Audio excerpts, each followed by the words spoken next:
ঘুমাইতে যাব, তখনই আল্লাহর কাছে মাপ চায়। হতে পারে একদিন ঘুমাবো আর উঠবো না, সুযোগ আমার হাতের থেকে চলে যাবে। ওই আল্লাহওয়ালার কথা সত্য হবে। যদি আধ্যাত্মিক শক্তি থাকতো তাহলে আমি নিয়ে যেতাম আপনাদেরকে। নারায়ণগঞ্জের একটা বড় কবরস্থান আছে না, চিনেন? ওইখানে নিয়ে যেত আর চোখে আঙ্গুল দিয়ে দেখায় দিত। বহুত মানুষ পাওয়া যাবে 24 ঘন্টা মাপ চাইতেছে, কিন্তু একবারও আল্লাহ তাকায় দেখেন না।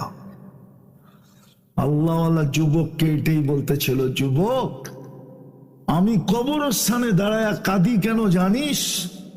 আমি চোখে দেখতেছি এখানে বহুত লোক আছে, 24 ঘন্টা মাপ চাইতেছে, আল্লাহ একবারও তাকায় দেখে না।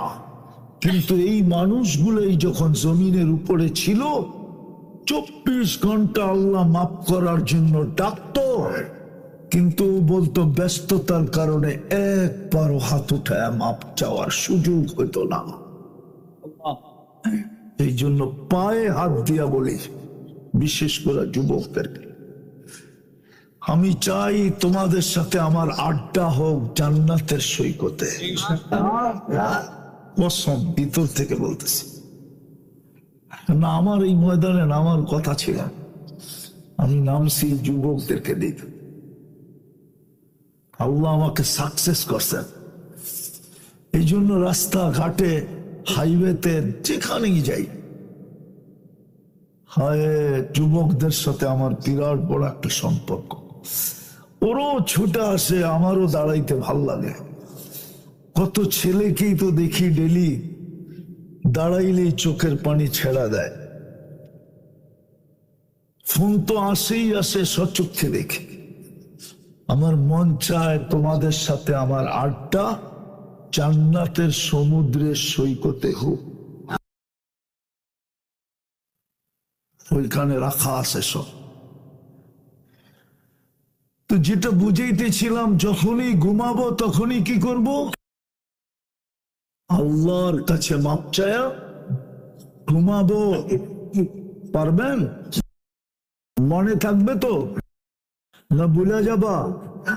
পাক্কা? না না, কোরআন বলে ভুলা যাবে। ওমা আনসানিহু ইল্লা শাইতান, ভালো কথা শয়তান মনে রাখতে দেয় না। এই জন্য আমি একটা পদ্ধতি শিখাইয়া দিতেছি, সবাইকে একটা সাদা কাগজ নেন, বড় অক্ষরে ওর উপরে লেখেন, আমি মাপ চায়া ঘুমাবো। আমি যেইখানে ঘুমান ওইখানে এটাকে টানায় রাখে, যাতে ওইখানে ঢুকলেই চোখে পড়ে আর মনে উঠে, তখন দেখবেন মন বলবে মাপ চায়। কসম 6 মাস করে দেখেন। যুবক তোমাদের পায়ে হাত দিয়া বলি, মা বোনরা শুনতে থাকলে তাদেরকেও বলি, 6 মাস টানা করো। 6 মাস যাবে না, আমার বিশ্বাস। তোমরা আমাকে খোঁজবা শুধু মনের কথাটা বলার জন্য, যে হুজুর শিখাইলেন কি, করতেছি কি, আল্লাহ দেখাইতেছে কি।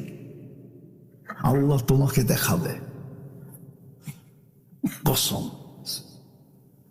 হ্যাঁ, আমি ওদিন ভোলা গেছিলাম, ভোলা রাত্রেই আমি স্পিরিট বোর্ডে ফিরবো, ভোলার থেকে বরিশাল আসবো স্পিরিট বোর্ডে, তখন রাত্র 1টা বাজে। শীতের দিন, কুয়াশার দিন, আমার গাড়ি চলতেছিল দ্রুত গতিতে। আমি দেখতেছিলাম একটা বাইক ছুটে আইতেছে তুফানের বেগে। আমি ড্রাইভারকে বললাম একটু থামাও। তো যখন বাইকটা আসলো, ছেলের যুবকটা নামলো, হাতটা ঠান্ডা।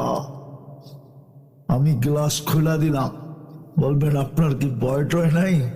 আমি জানি আলহামদুলিল্লাহ বাংলাদেশে আমার, দুনিয়ার কোথাও আমার ভয় নেই, ভয় তো এক আল্লাহর।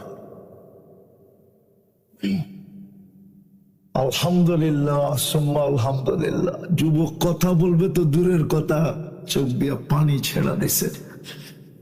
আমি তো মনে করি ওরা যদি কোনোদিন চোখ দিয়ে পানি ছাড়লো, একজন যুবকের চোখে যদি কখনো এই আমল করতে যে একদিন চোখ দিয়ে পানি আসলো, আমার নাজাতের জন্য যথেষ্ট হয়ে যাবে। আমি এটা বিশ্বাস।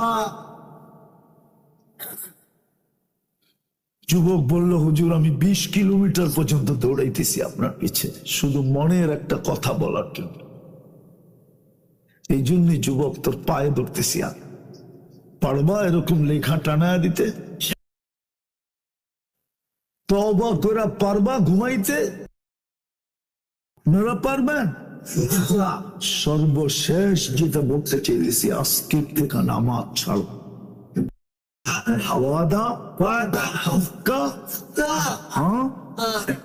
তারপরে বলছে ইন্নাকা লামিনাল মুরসালিন। আরবি গ্রামার বলে ওই সময় মনে হয় নবীজি সামনে বসা ছিল, নাইলে আল্লাহ ইন্নাকা বললো তো বললো কি করে?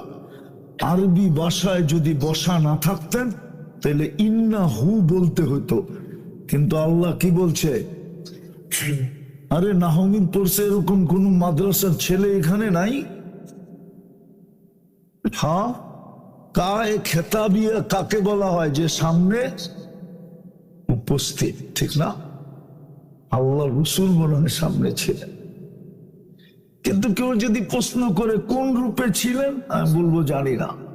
ছিল, কিন্তু কোন রূপে ছিল জানি না। হায় হায়, উনি জমিনে আসবে কেন? যিনি সমগ্র সৃষ্টির 1000 বছর আগে আল্লাহ প্রমাণ দিতেছে বন্ধু আমার সামনে, ওই বন্ধু আরশ ছেড়ে জমিনে আসবে কেন? এই পচা জমিনে পা দিবে কেন? জমিনটা তো পুরাই পচা, দানিয়া। আপনারা দানিয়া শব্দ বুঝবেন না, এটা আরবি শব্দ। দুনিয়া দানিয়া, সবচেয়ে নিকৃষ্ট, সবচেয়ে পচা। এটাতে কেন পা দিবে? বুঝা গেল ওই আমাকে যেন প্রস্তুতি নিতে হবে, কিন্তু আমার মাথায় প্রশ্ন আসছে, আমি প্রস্তুতি নিব তো নিব কি করে? আপনাকেই তো দেখি না, আপনার কথাই তো শোনা যায় না, এই কান দিয়া শোনা যায় না, আপনাকে ধ্যান ধারণায় আনা যায় না, আপনাকে বর্ণনা দিয়ে শেষ করা যায় না। তো আল্লাহ বলে চল মডেল পাঠায়া দিলাম। মডেলও এরকম একটা পাঠাইলাম যার কোনো দ্বিতীয় পিস নাই। আল্লাহ যেরকম আউয়াল অদ্বিতীয়, মডেলও অদ্বিতীয়। আল্লাহ যেরকম আখের, মডেলও এই দিকে তাকাইলে বোঝা যাবে। হায় হায়, সবাইকে গঠন দিছেন নিজের ইচ্ছা, কিন্তু বন্ধুকে গঠনের ভান্ডার সামনে রেখা দিয়া বলছে, বন্ধু যেটা চয়েস করবেন আমরা শুধু সেট করে দিব, এখানে আমাদের কোনো সে নাই। আপনি বোঝেন না? খুলিকতা মুবাররাআম মিন কুল্লি আইবিন কান্নাকা খুলিকতা কামা তাশাউ। হাসান ইবনে সাবিত রাদিয়াল্লাহু তাআলা আনহু এটাই ইঙ্গিত দিয়েছেন যে সমগ্র দুনিয়াকে তো আল্লাহ গঠন নিজের ইচ্ছায় দিয়েছেন, আপনাকে তো নিজ ইচ্ছায় দেন নাই, বরং গঠনের ভান্ডার আইনা সামনে রাইখা দিছে। আর বলবে বন্ধু চয়েস করেন, আমরা শুধু সেট করব আর কিছু করব না। চয়েস আমরা, আপনার সেটিং আমাদের। এই জন্যই তো কেউ লেখছে যে মেরাজ কেন, অনেকগুলো কারণের ভিতরে এটাও লেখছেন যে আল্লাহ তো বলে বন্ধু দেখি তো বটে, কিন্তু একটু কাছে আয়া বসেন না, দেখি আপনি চাইলেন কিরম, আমি বানাইলাম কিরম, দেখি তো।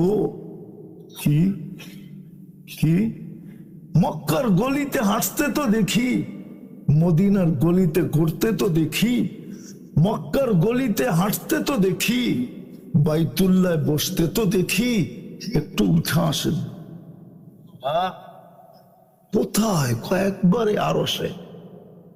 একটু কাছে বসেন না, দেখি আপনি চাইলেন কিরম, আমি বানাইলাম কিরম। ওই মডেল পাঠাইছেন যেন আমরা প্রস্তুতি নিয়ে যেতে পারি। আমি গ্রান্টি দিলাম কোরআন থেকে একটা না, একাধিকটা। ইনতুতিউহু তাহতাদু ফাত্তাবিউনি ইউহবিবকুমুল্লাহ ওয়াস্তাগফারা লাকুর রাসূল লাওয়াজাদুল্লাহা তাওয়াবার রহিমা। গীতা তো পড়ি নাই, কি পড়ছি? কোরআন। হাদিস বাদিয়ে দিলাম, কোরআন তো দিলাম। ইন মান আতা আর রাসূল ফাকাদ আতা আল্লাহ। আল্লাহ তো বলে বন্ধুর রঙই আমার, বন্ধুর রঙই আমার, বন্ধুর রঙই আমার। তুই রঙিন হয়ে দেখ না।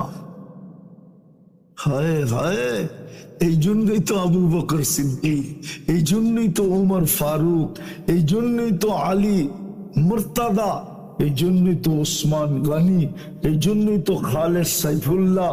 এক একজনের উপাধি দেখেন কেন? এই জন্যই তো বেলাল জমিনে হাঁটে, জান্নাতে পদধ্বনি হয়। এই জন্যই তো বেলাল মদিনার থেকে দূরে যাইতে দেরি, ডাইখা আনতে দেরি করেন না। এই জন্যই তো কিয়ামতের দিন বেলাল আল্লাহ রসুলের পায়ের নিচ থেকে উঠবে, দুনিয়া পায়ে হাইটা কিয়ামতের মাঠে যাবে। বেলাল রাদিয়াল্লাহু তাআলা লাল উটের উপরে চড়ায়, তাও আল্লাহ রসুলের আগে আগে। কিতাবে আছে আল্লাহ রসুল বলে আমি রওজা থেকে উঠবো, বেলাল আমার পায়ের নিচের থেকে উঠবে। আমার বোরা কানা হবে, তা আমি চোরা যেতে থাকবো, তো সামনে দেখবো কে জানি যায়, জিজ্ঞাসা করবো আমার আগে কে কে, কে এটা? তো বলতেছে বেলাল। হায় হায় যুবক, তোমাদেরকে তো এই জন্যই বলি, কাকে তোমরা মডেল বানাইলা? তোমাদের চুল দেখলে তো মনে হয় না তোমরা কাকে মডেল বানাইলা। দুনিয়াতে তো এই চুলের ডিজাইন আমি দেখলাম না। পরে বহুত কষ্ট করে নেটে খুঁজা দেখি সব নেটের মডেল, মুহাম্মদুর রাসূলুল্লাহর মডেল না। তুমি তো যাত্রী, তুমি তো বড় দামি। মা বোন তো জানেই না যে আর জান্নাতের চলন কিরম হবে। আমার কাছেও তো সময় নেই। আমি এখান থেকে চিটাগাং যাব, রাঙ্গনিয়া লিচু বাগান এখনই, সেই বাংলাদেশের এক মাথায়। আগে আসলে শোনানো যেত, মা বোনরা তো জানেই না যে জান্নাতে তার চলন কিরকম হবে। তার চলন দ্বারা জান্নাতে কি ঘটবে জানেই না, যুবকরাও জানে না। ও তো জানেই না জান্নাতে কি মিলবে। জানো? জানো তো, যেটা জানে ওটার জন্যই তো পাগল। জানে শুধু ইন্টারনেট, জানে শুধু মোবাইলের সেট চেঞ্জ করা, জানে শুধু বাইক চালানো, ঠিক না? আর পিছে কেউ থাকলে তো কোনো কথাই নেই, ফুল চার্জ, ঠিক না? কালকে যেতেছিলাম আমি টাঙ্গাইল। হায় আফসোস, আমার এখনো ভিতরে রক্তক্ষরণ হইতেছে। আমি যেতেছিলাম কালকে টাঙ্গাইল। টাঙ্গাইল আমার প্রোগ্রাম ছিল, ধনবাড়ির থেকে শুরু। আমি যখন যেতেছিলাম কোনাবাড়ি ফ্লাইওভারে ছিলাম। আমি কোনাবাড়ি ফ্লাইওভার ছিলাম, গাজীপুর। হায়, দুটা ছেলে মোটর সাইকেল, যুবক তো যুবকই হয়, স্টাইলে চালায় আসতে ছিল দুজনে। পিছের থেকে গাড়ি এত জোরে মারছে, মধ্যখানে ডিভাইডার, এই পরে মুখ হুন্ডার হয়ে গেছে, এই পাশে চলে আসছে দুজন, একজন মনে হয় জায়গায় দেড়। আমার সামনে একটা কাভার ভ্যান ছিল, আমি কাভার ভ্যানের পিছনে ছিলাম। আমি ওদেরকে দেখা মনে করতেছিলাম যে এই কাভার ভ্যানালা মারছে। আমি রিক্স নিয়ে কাভার ভ্যানালাকে থামাইছি। তো বলতেছে, হুজুর আমি আপনাকে চিনি। আমি মারি নাই, ওদের হুন্ডা ওই পারে দেখে, ওই পার থেকে মারছে। হায় যুবক, এই তো জীবন।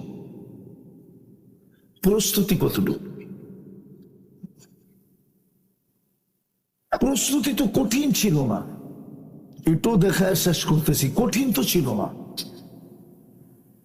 আল্লাহর রাসূল তো আমাদের জন্য এতটুকু বলছিলেন, লাউ আমিলতুম উসলামা উনজিলা বি লানাজা।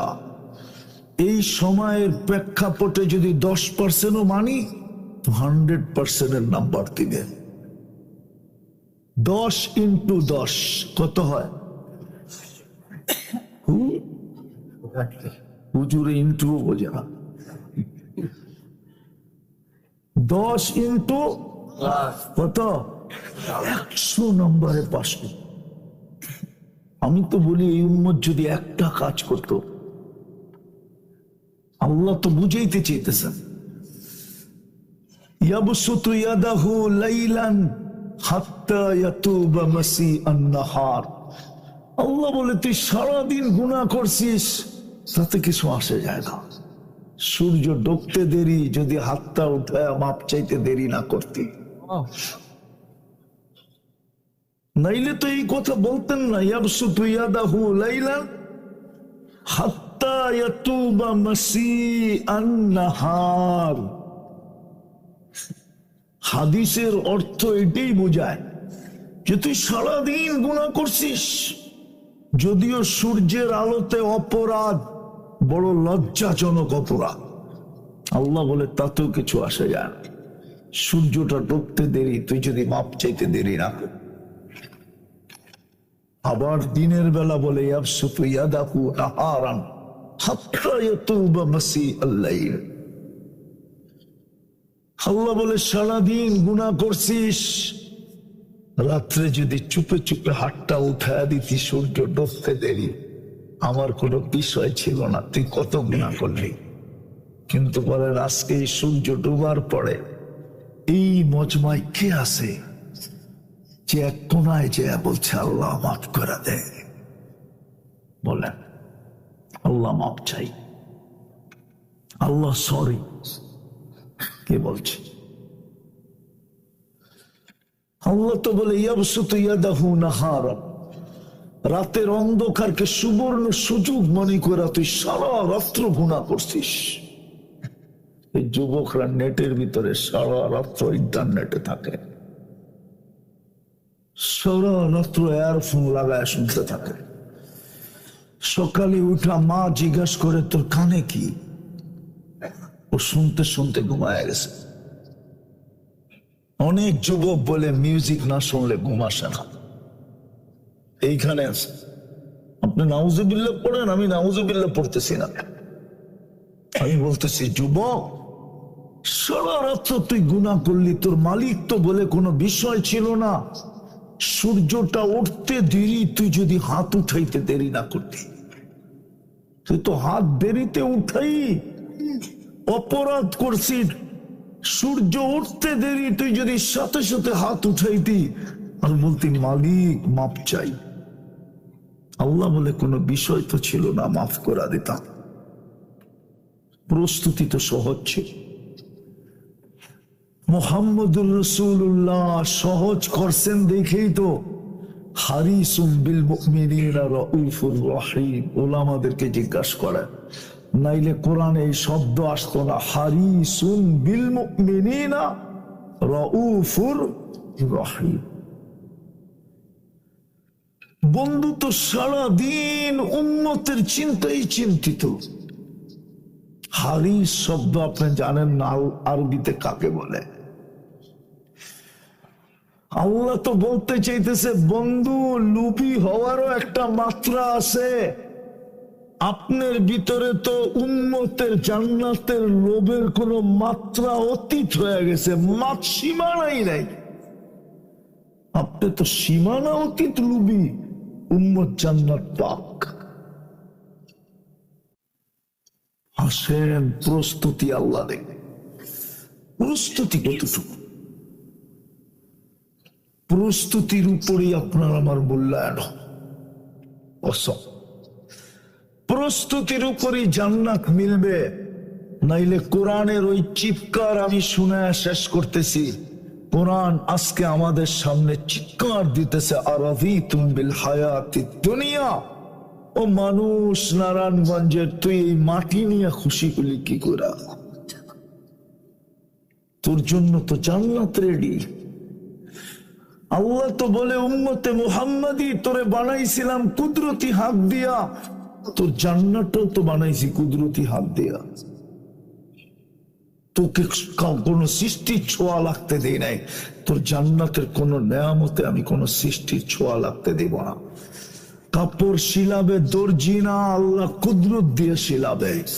পাক করবে কোন বাবুর্চি না, আল্লাহ কুদরত দিয়ে পাক করবে। ফার্নিচার কোন মিস্ত্রি বানাবে না, আল্লাহ কুদরত দিয়া বানাবে। কোন সৃষ্টির ছোঁয়া লাগতে দিবে না। বাড়ি কোন ফেরেশতা বানাবে না, আল্লাহ কুদরত দিয়া বাড়ি বানাবে। আর এরকম বাড়ি আসেন, শেষ জায়গায় চলে আসছে। যদি এতটুকুই বুঝে এসে থাকে তাইলে এতটুকুই যথেষ্ট। কি প্রস্তুতি নিতে রাজি? মন বলে প্রস্তুতি নেওয়া উচিত। হ্যাঁ, এত যুক্তি তর্কের পরেও যদি মন না বলে, হায় হায়, তাইলে তো বড় বিপদের আশঙ্কা। তাইলে মনে করতে হবে আমি বেঁচে থাকলে কি হবে, আমার ভিতরটা ডেড, আমার ভিতরটা মরে গেছে। ভিতরটা কি মরে গেছে? মরে গেছে, ভিতরটা শেষ। আমি বেঁচে থাকলে কি হবে, ভিতরটা ডেড। হতে পারে যদি জ্বরের থেকে কেটে গেল তাহলে আর পানি ডাললেও হবে না। গাছের যখন শিকড় থেকে কেটে যায়, কাটা হয়, তাহলে আর পানি ডাললেও কিছু হয় না। হয় আর হয়। তো প্রস্তুতি নিতে রাজি? কে রাজি বলেন? তাহলে বলেন, আল্লাহ অতীত থেকে তওবা করলাম। বলেন, মসজিদের ছাদে আপনারা নামান, আজকে তো আল্লাহর ঘরের ছাদে বয়ে তওবা করতেছেন। আল্লাহর ঘর সাক্ষী আপনাদের তওবার। ময়দানে হইলে আমি বলতাম না, আপনি তো আল্লাহর ঘরের ছাদে, এটা মসজিদ না। আল্লাহর ঘর আপনার তওবার সাক্ষী। যদি মনের থেকে করে থাকি তাহলে কিয়ামতের দিন আল্লাহর ঘর সাক্ষী দিবে, আমার পেটে তওবা করছে, পেটে। আপনি জানেন না এই ঘর কার? কার ঘর? আর দুটা কাজ করতে পারবেন? পারবেন? যুবকরা কি বলে, পারবা? পাক্কা হাক্কা ওয়াদা বলবো, ভুল হবে না তো। প্রথম যখনই ঘুমাইতে যাব তখনই আল্লাহর কাছে মাপ চাইব। হতে পারে একদিন ঘুমাবো আর উঠবো না, সুযোগ আমার হাতের থেকে চলে যাবে। ওই আল্লাহওয়ালার কথা সত্য হবে। যদি আধ্যাত্মিক শক্তি থাকতো তাহলে আমি নিয়ে যেতাম আপনাদেরকে। নারায়ণগঞ্জের একটা বড় কবরস্থান আছে না, চিনেন? ওইখানে নিয়ে যেত, আর চোখে আঙ্গুল দিয়ে দেখায় দিত। বহুত মানুষ পাওয়া যাবে 24 ঘন্টা মাপ চাইতেছে, কিন্তু একবারও আল্লাহ তাকায় দেখেন না। আল্লাহওয়ালা যুবককে এটাই বলতেছিল, যুবক আমি কবরস্থানে দাঁড়ায় কাঁদি কেন জানিস? আমি চোখে দেখতেছি এখানে বহুত লোক আছে 24 ঘন্টা মাপ চাইতেছে, আল্লাহ একবারও তাকায় দেখে না। কিন্তু এই মানুষগুলোই যখন জমিনের উপরে ছিল 24 ঘন্টা আল্লাহ মাপ করার জন্য ডাকতো, কিন্তু বলতো ব্যস্ততার কারণে একবারও হাত উঠায় মাপ চাওয়ার সুযোগ হইতো না। এই জন্য পায়ে হাত দিয়া বলি, বিশেষ করে যুবকদেরকে, আমি চাই তোমাদের সাথে আমার আড্ডা হোক জান্নাতের সৈকতে। কসম ভিতর থেকে বলতেছি না, আমার এই ময়দানে নামার কথা ছিল, আমি নামছি যুবকদেরকে দেখে। আল্লাহ আমাকে সাকসেস করছেন, এই জন্য রাস্তাঘাটে হাইওয়েতে যেখানেই যাই, হায় যুবকদের সাথে আমার বিরাট বড় একটা সম্পর্ক। ওরও ছুটে আসে, আমারও দাঁড়াইতে ভাল লাগে। কত ছেলেকেই তো দেখি ডেলি দাঁড়াইলেই চোখের পানি ছেড়া দেয়।